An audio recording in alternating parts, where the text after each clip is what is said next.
Ang gusto kong itanong sa'yo, anong feeling? Compared doon sa, di ba nag-OFW po kayo at sabi mo, dream na dream mo yon. Yes. Pero ngayon na nagdenegosyo ka, syempre mahirap pa rin ang pagdenegosyo. Pero ano naman ang feeling na may sarili ka ng negosyo?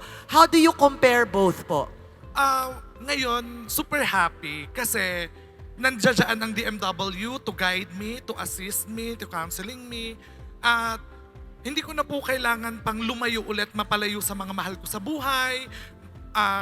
Hindi ko na kailangan pang mamiss sila pag may mga special occasions dahil meron na akong sariling negosyo na palalaguin ko pa at lalago pa. Advice ko po sa mga co-OFW ko na habang nasa ibang bansa po tayo, mag-ipon tayo.